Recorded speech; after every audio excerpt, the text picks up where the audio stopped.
مقدمۃ الکتاب کے حوالے سے چند ضروری فوائد آپ حضرات کے سامنے گزر چکے ہیں۔ اس سے پہلے مقدمۃ العلم تھا، اور ان سب کو ملا کر تقریباً 20 چیزوں کا ذکر آپ کے سامنے اجمالاً ہوا تھا۔ آخر میں جو 4 چیزیں تھیں، نسخ کتاب، شروع و حواشی، سند حدیث اور انواع کتب حدیث، ان کا ذکر ہو رہا تھا۔ شروع و حواشی کے بعد نسخ کتاب، شاید اس کا ذکر ہو چکا ہے کہ اس کتاب کے عموماً 2 نسخے متداول اور متعارف ہیں۔ نسخہ بمعنی تحریر ہوتا ہے۔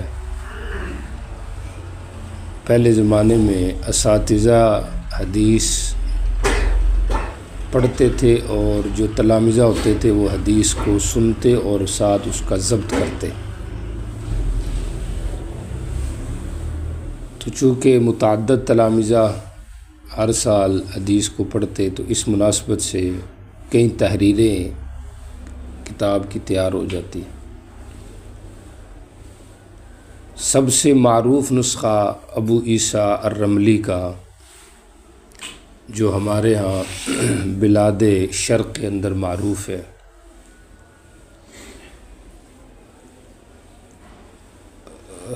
ابو علی اللؤلؤی کا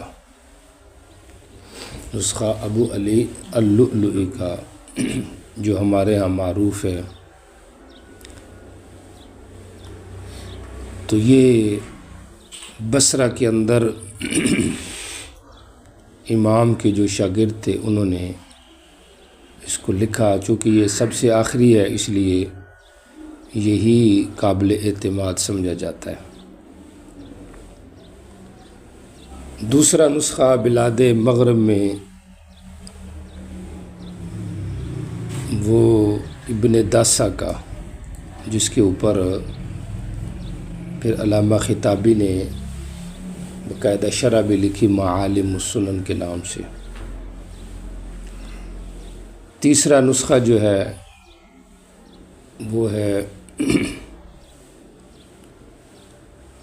ابو عیسیٰ الرملی کا، یہ دوسرے نسخے کے قریب ہے، اور پہلے اور دوسرے نسخے میں فرق صرف ترتیب کا ہے، باقی نہیں ہے۔ چوتھا نسخہ ہے محمد ابن العرابی کا، اور یہ جو ابن العرابی ہیں، یہ لغوی جو ابن العرابی ہیں مشہور، ان کے علاوہ ہیں۔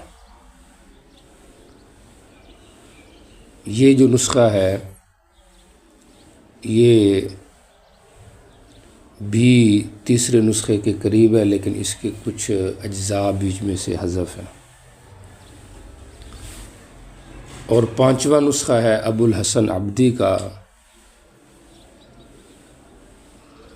اور اس کے اندر مصنف نے روات اور سند کے اوپر بھی باقاعدہ کلام کیا ہوا ہے۔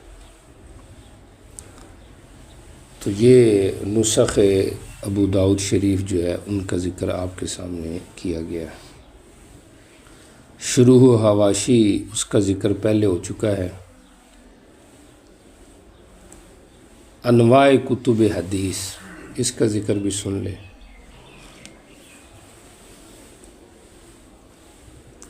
پیچھے تذکرہ آیا تھا کہ یہ جو کتاب ہے، اس کا نام ہے کتاب السنن۔ سنن حدیث کی وہ کتاب ہوتی ہے جس کو فقہی ابواب کی طرز پر جمع کیا جائے۔ وہاں پہ آپ کو بتایا تھا کہ ایک جامع کتاب ہوتی ہے حدیث کی۔ جامع وہ ہوتی ہے جس کے اندر 8 ابواب کی روایات کو جمع کیا گیا۔ اور 8 ابواب کون سے ہیں؟ عقائد، احکام، تفسیر، تاریخ، اس کے بعد رقاق، مناقب، آداب اور فتن۔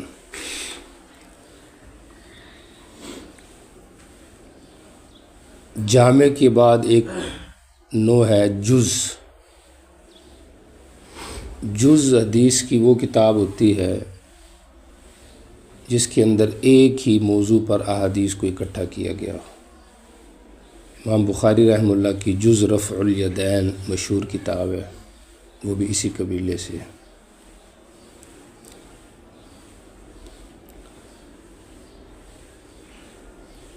پھر ایک نوع کتب حدیث کی ہے شرح الاثار۔ شرح الاثار، شرح الاثار ایسی کتب حدیث کو کہا جاتا ہے جس کے اندر متضاد اور متناقض روایات کے درمیان ترجیح یا تطبیق کے سلسلے کو ذکر کیا گیا۔ چنانچہ امام طحاوی کی معانی الاثار یہ معروف و مشہور ہے۔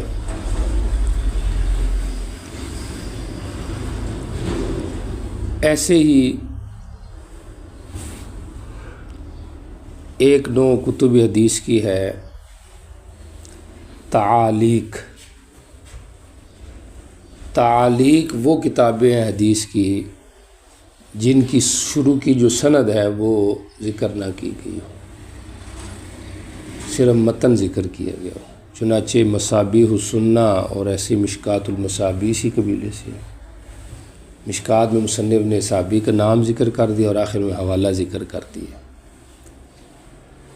تو یہ جو مشکات ہے یا مصابیح السنہ، اس کو تعلیق کہا جاتا ہے۔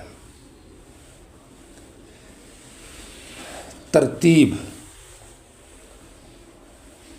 ترتیب وہ حدیث کی کتاب ہے جس کے اندر مرتب موضوع کے اعتبار سے احادیث کو جمع کیا گیا ہو۔ موجم اور مسند احادیث کی کتابوں کو سامنے رکھ کے، چونکہ اس کے اندر موضوعات کی فہرست تو نہیں ہوتی، تو ترتیب میں موضوعاتی اعتبار سے احادیث کو ذکر کیا جاتا ہے۔ سمجھ آ گئی؟ تو اس کے اندر کافی کتابوں کے اوپر مسند کی بھی ترتیب، موجم صغیر کی بھی ترتیب علماء نے مرتب کی ہے۔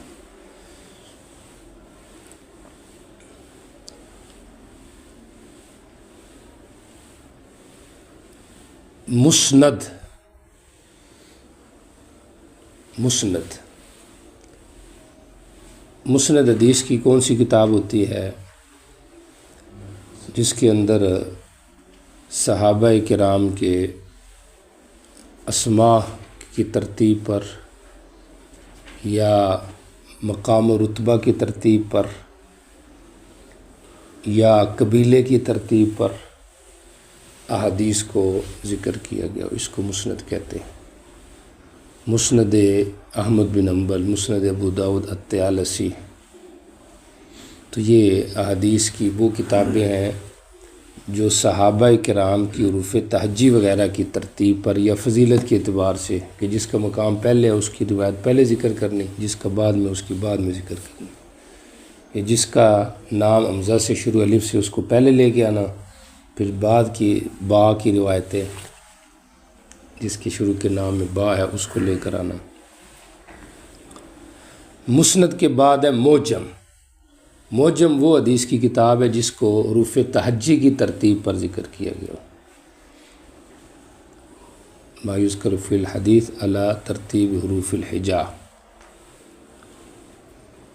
سمجھ آ رہی؟ یعنی مسند اور موجم میں یہی فرق ہو گیا کہ موجم عام ہے، مسند میں صرف صحابہ کرام کی ترتیب، اور موجم میں یہ ہوتا ہے کہ وہ عام ہوتا ہے کہ جس میں شیوخ کی ترتیب بھی حروف تہجی کے اعتبار سے آ سکتی ہے۔ پھر ایک ہے مشیخہ. مشیخہ وہ ہے جس میں صرف اپنے شیوخ جن سے حدیث پڑھی ہے ان کی احادیث کو لکھا جائے حروف تہجی کی ترتیب پر. سمجھ آ رہی؟ یا پھر مطلقاً شیوخ کی ترتیب پر فضیلت کے اعتبار سے جو کچھ بھی ہے اس کو کیا کہا جاتا ہے؟ مشیخہ، جو شیخ کی جمع ہے.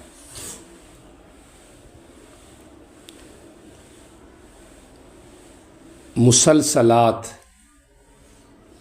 مسلسل وہ روایت ہے جس کے تمام روات کسی خاص وصف میں شریک ہوں. چنانچہ مسلسل بالاولیت حدیث کی ایک حدیث ہے جس میں ہر راوی اپنی شاگرد کو جب پہلی روایت ذکر کرے تو وہ الراحمون یرحمہم الرحمن یہ ذکر کرے. مسلسل بالصف کہ استاد اپنے شاگرد کو پوری سورہ صف پڑھ کے پھر وہ حدیث آگے سنائے. اس طرح دیگر مسلسلات بھی کئی معروف ہیں اور کئی جو ہے وہ پھر ان میں سے مضبوط بھی ہیں سند کے لحاظ سے، جس طرح مسلسل بالصف. مسلسل باخذ اللحیہ بھی ہے کہ شیخ حدیث بیان کرتے ہوئے اپنی داڑھی کو پکڑ کے پھر حدیث بیان کرتے.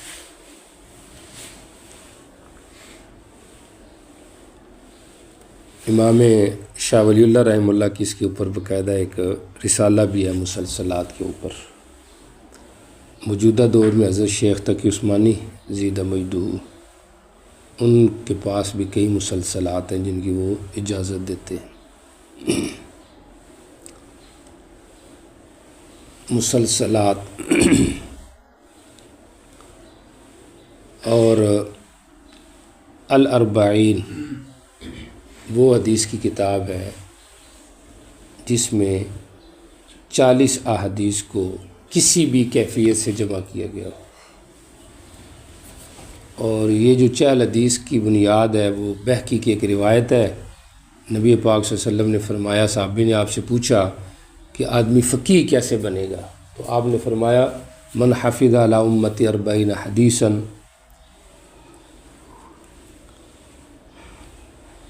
جو آدمی 40 حدیثیں جو ہے وہ جمع کرے گا فی امر دینہا، دین کے معاملے میں. سمجھ آ رہی؟ تو اس کو فقیہ بنایا جائے گا. اور وَكُنْتُ عَلَيْهِ شَافِعًا وَشَهِيدًا، اور اس کا میں سفارشی اور گواہ ہو جاؤں گا.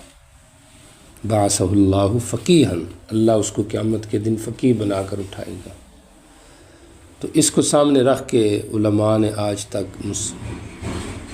40 کے اوپر بہت کام کیا ہے. امام نووی کی الاربعین بہت معروف ہے جس کی کئی شروحات بھی لکھی گئی ہیں. ایسے ہی ابن حجر کی الاربعین بھی ہے جس کے اندر انہوں نے ایسی روایتیں ذکر کی ہیں جو درجے میں بخاری کی روایت سے اقدم ہے. مسلم کی ایسی روایتیں لی ہیں. ابن حجر کی بھی الاربعین ہے اور موجودہ دور میں بھی علماء نے اس کے اوپر کافی کام کیا ہے. اور ہم نے بھی اس کے اوپر ایک رسالہ لکھا ہے الاربعین فی آداب المتعلمین، جس کے اندر علم کے حوالے سے، طلباء کے حوالے سے تقریباً 5 الاربعین کو جمع کیا گیا. 200 احادیث اس میں اور ٹوٹل 5 الاربعین ہیں مختلف کیفیت کے اعتبار سے.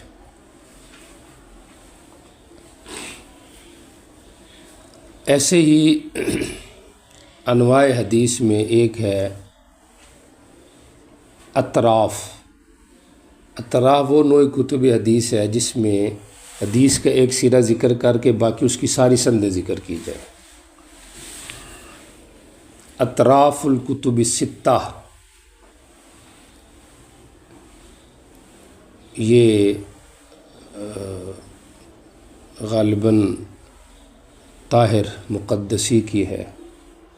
ایسے تحفۃ الاشراف یہ بھی بمعرفت الاطراف یہ بھی اسی کے اوپر، یعنی اب یعنی ہر حدیث کا مخرج تلاش کرنا یہ تو مشکل ہے، تو انہوں نے ایک ہی جگہ پہ سارے مخارج کو ذکر کر دیا۔ اطراف، افراد والغرائب، یہ وہ نوع حدیث ہے، کتاب ہے جس میں کسی شیخ کے جو تفردات ہیں اس کو ذکر کیا جائے، یعنی کسی شاگرد کے پاس اپنے استاذ کی ایسی حدیثیں ہیں جو دوسرے ساتھیوں کے پاس نہیں ہیں، تو وہ اس رسالے کے اندر وہ جمع کریں۔ کتاب الافراد اس حوالے سے مشہور ہے، سمجھ آ گئی۔ غریب الحدیث، غریب الحدیث حدیث کی وہ نوع ہے جس کے اندر حدیث کے معنی کو بیان کیا جائے، حدیث کا جو معنی ہے اس کے حوالے سے اس میں بحث ہو، یعنی لغات الحدیث کے قبیلے سے ہے یہ۔ مجمع البحار علامہ شیخ طاہر پٹنی کی، یہ بھی اسی قبیلے سے ہے، لغت حدیث۔ اور محدثین اس میں بڑا احتیاط کرتے تھے۔ اسمعی سے جب پوچھا گیا ثقب کا معنی کیا ہے، تو انہوں نے کہا سلو اہل الغریب، جو غریب علماء ہیں، حدیث غریب کو جاننے والے ہیں، لغت کو جاننے والے، ان سے پوچھو۔ اور پھر کہا کہ میں تفسیر تو نہیں کر رہا، تشریح، لیکن اہل عرب یہ کہتے ہیں کہ غریب بمعنی شفیق ہے۔ اتنی احتیاط ہے۔ تو یہ کیا ہے؟ غریب الحدیث۔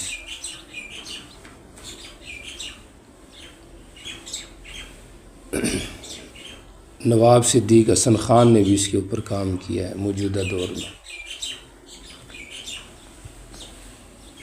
الادعیہ،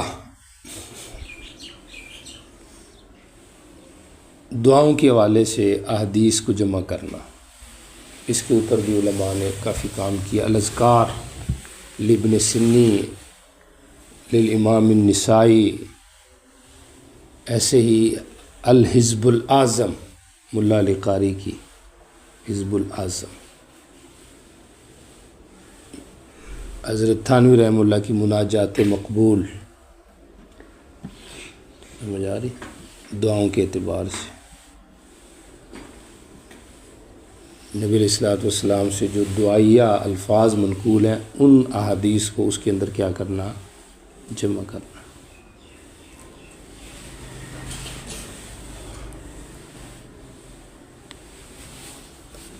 تو یہ تقریباً ٹوٹل 18 کے قریب انواع کتب حدیث ہیں، سمجھ آ رہی، جن کا آپ کے سامنے اجمالاً ذکر کیا ہے۔ یعنی آپ دیکھیں کہ محدثین نے حدیث کی کس کس طرح خدمت کی ہے، سمجھ آ رہی، ہر طریقے سے انہوں نے حدیث کے اوپر کام کرنے کی کوشش کی ہے۔ اور ویسے ٹوٹل تقریباً 25 کے قریب انواع کتب حدیث ہے، بات سمجھ آ رہی۔ فی الحال جو آپ کے سامنے ذکر کیے ہیں وہ کون کون سی ہیں، اگر آپ ان کا نام بھی ذکر کر دیں تو یہ بھی کافی ہوگا، مزید پھر آپ ان کی تعریفیں یاد کریں گے، امتحان میں جب آ گیا تو آپ اس کی تعریف کر کے وہاں بتائیں گے، سمجھ آ رہی۔ جامع ہو گیا، مسند ہو گیا، مشیخہ ہو گیا، موجم ہو گیا، مسلسلات ہو گیا، الاربعین ہو گیا، اطراف ہو گیا، غریب الحدیث ہو گیا، اور اس کے بعد غرائب ہو گیا، افراد والغرائب ہو گیا، جز ہو گیا، سمجھ آ رہی، عدیہ ہو گیا، ترتیب ہو گیا، اس کے بعد تعلیق ہو گیا، سمجھ آ رہی، جی، اربعین ہو گیا۔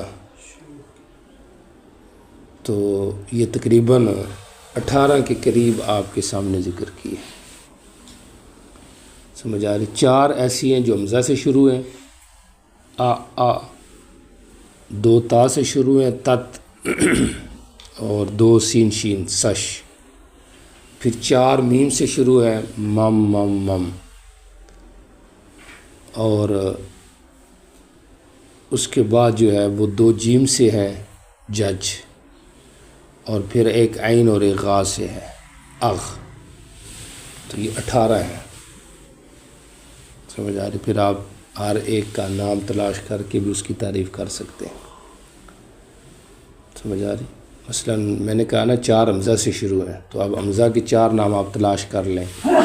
افراد ہو گیا، اطراف ہو گیا، اربعین ہو گیا، اور عدیہ ہو گیا. سمجھ آ رہی؟ 2 تا سے شروع ہے، تعلیق ہو گیا اور ترتیب ہو گئی. اور پھر اس کے بعد ایک سین سے اور ایک شین سے شروع ہے. سمجھ آ رہی؟ سنن ہو گیا، اور اس کے بعد شین سے شرح الآثار ہو گیا.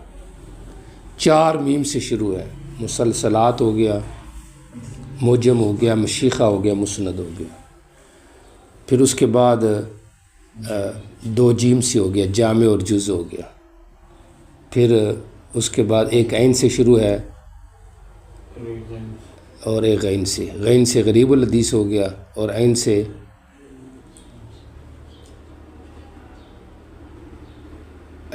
ایک غریب الحدیث ہو گیا، اور عین سے ہے. سمجھ آ رہی؟ تو اس طرح تقریباً یہ 18 وہ ہیں جو آپ کے سامنے ذکر کیا. سمجھ آ رہی؟ اچھا جی، تصویر مصطلح الحدیث میں نخبۃ الفکر میں آپ نے یہ پڑھا ہوگا کافی. بس سمجھ آ گئی. خیر الاصول میں بھی آپ نے پڑھا ہوگا. مزید وہاں پہ آپ اس کو دیکھیں. آخری جو چیز ہے وہ ہے سند حدیث. کون سی؟ سند حدیث. اس کے بعد ہمارا جو مقدمہ ہے وہ پورا ہو جائے گا.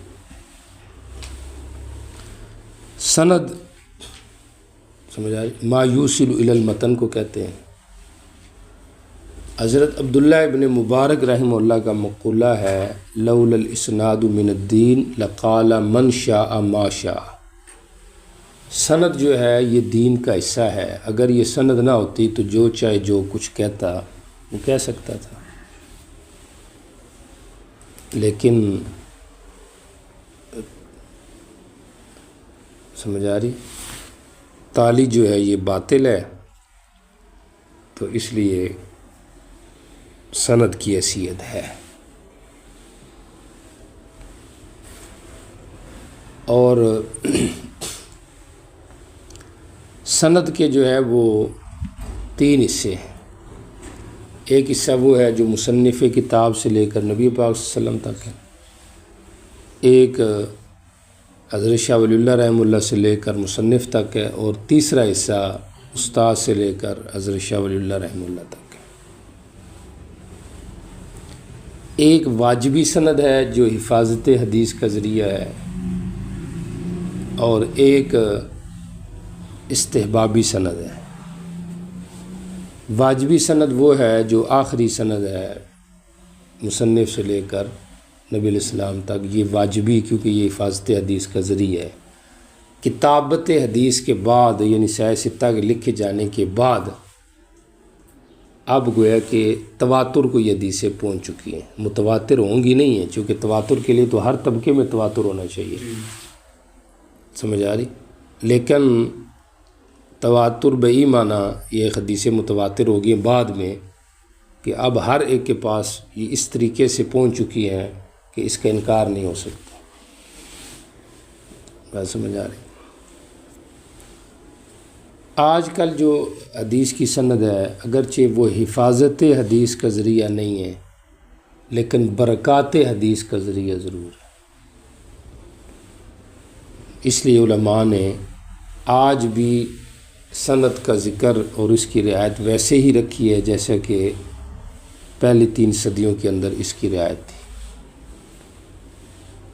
سمجھ آ رہی؟ اسی طریقے سے سند کا عالی کو مقدم کرنا سافل پر، سمجھ آ رہی؟ اور اسی طریقے سے اخبار اور تحدیث، سمجھ آ رہی؟ وہی آداب جو اس وقت تھے آج بھی انہیں کی رعایت کی جاتی ہے۔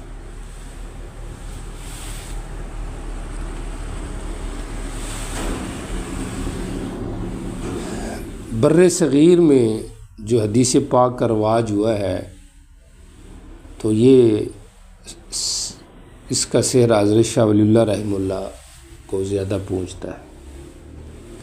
ویسے پہلی 9 صدیوں میں حدیث کا رواج بلاد عرب میں رہا ہے، وہاں پہ جب حدیث کا رواج کم ہوا، بر صغیر کے اندر پھر اس کا رواج شروع ہوا۔ بر صغیر میں پہلے رواج نہیں تھا، کہتے ہیں کہ سغانی کی مشارق الانوار ہی صرف پڑھی جاتی تھی۔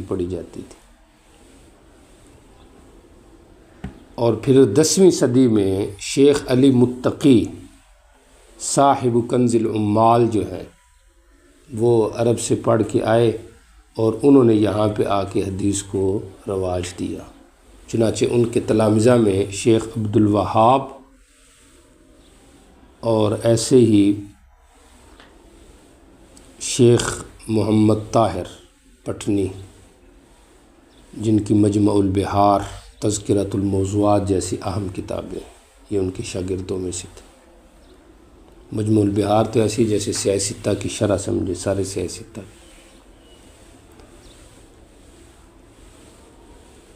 پھر 11ویں صدی کے اندر حضرت شاہ اسحاق دہلوی رحمہ اللہ یہ بھی عرب سے ہی پڑھ کے آئے اور پھر انہوں نے یہاں پہ بر صغیر میں حدیث کو رواج دیا۔ چنانچہ ابتدا میں یہاں پہ جو زیادہ معروف کتاب تھی وہ مشکاہ شریف تھی۔ مشکاہ شریف بخاری کے برابر سمجھی جاتی تھی، علماء تیار ہوتے تھے مشکات پڑھ کے، سمجھ آ رہی؟ مشکات کو اتنی فقیہت اور فضیلت حاصل تھی۔ انہوں نے پھر اس کی 2 شرح بھی لکھی فارسی کے اندر، اشعۃ اللمعات وغیرہ کے نام سے 2 کتابیں انہوں نے پھر اس کی شرح لکھی۔ 12ویں صدی میں حضرت شاہ ولی اللہ رحمہ اللہ تعالی بھی عرب سے شیخ ابو طاہر سے پڑھ کے آئے اور پھر انہوں نے یہاں پہ آ کے حدیث کو خوب رواج دیا، اور خاص طور پہ سیاہ ستہ کو۔ پھر ان کے تلامذہ میں ان کے اپنے بیٹے حضرت شاہ عبدالعزیز، ان کے نواسے شاہ اسحاق، اور پھر ان کے آگے شاگرد شاہ عبد الغنی، اور 13ویں صدی کے اندر پھر قاسم العلوم والخیرات حضرت مولانا قاسم نانوتوی رحمہ اللہ، اور 14ویں صدی کے اندر پھر حضرت مولانا رشید احمد گنگوہی، انہوں نے پھر حدیث کے اوپر خوب کام کیا اور احادیث کی خوب محنت کی۔ چنانچہ پھر آگے انہی کے آگے تلامذہ ہیں جنہوں نے حدیث کو بر صغیر کے اندر پھیلایا۔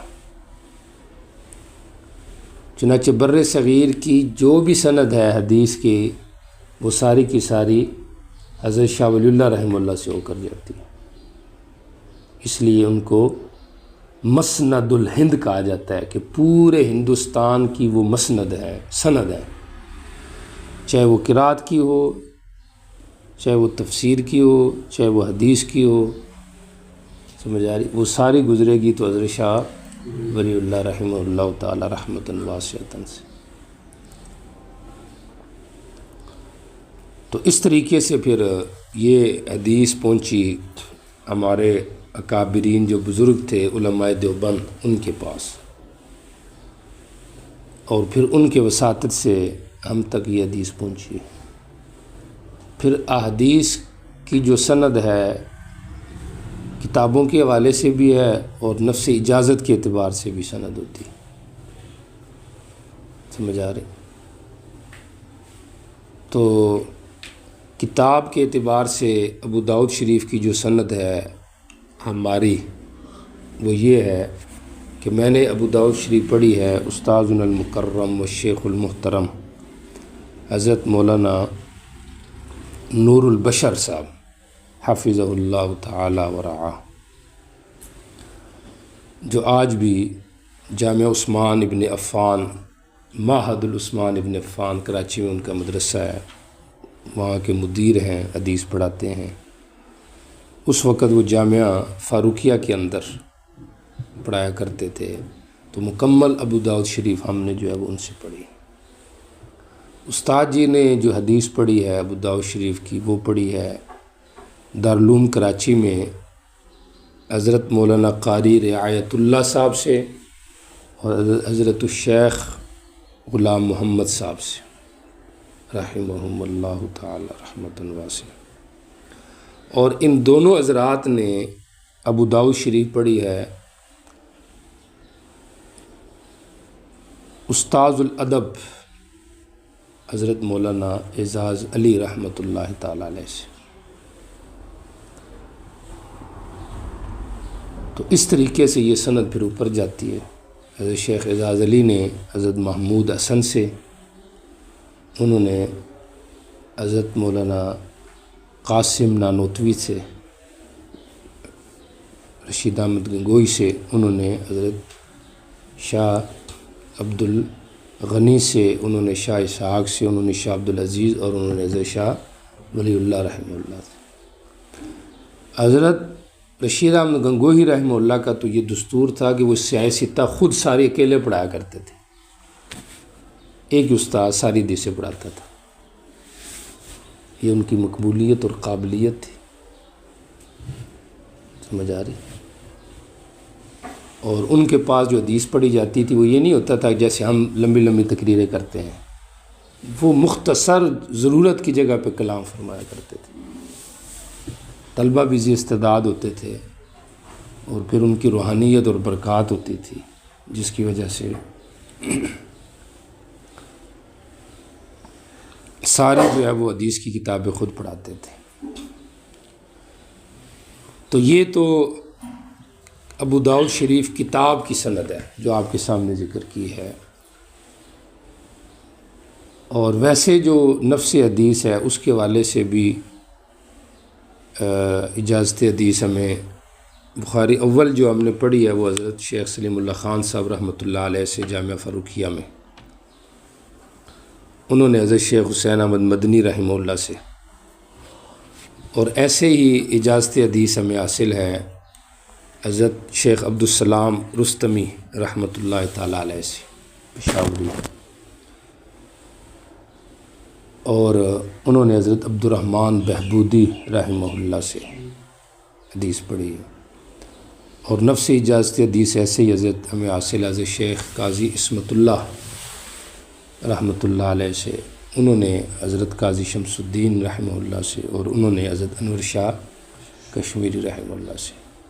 اور ان سب حضرات نے، سب سے مراد حضرت حسین احمد مدنی ہوں، حضرت شیخ اعزاز علی ہوں، حضرت انور شاہ کشمیری ہوں، حضرت عبدالرحمن بہبودی ہوں، ان سب نے حدیث پڑھی حضرت شیخ محمود حسن، اور انہوں نے حضرت قاسم نانوتوی، اور انہوں نے شاہ عبد الغنی اور شاہ اسحاق اور شاہ عبدالعزیز اور شاہ ولی اللہ رحمہ اللہ۔ تو اس اعتبار سے یہ ہماری خاص ابو داؤد شریف کی بھی سند ہے، اور عمومی جو اجازت حدیث ہے حدیث کے اندر وہ بھی آپ کے سامنے ذکر کر دیا۔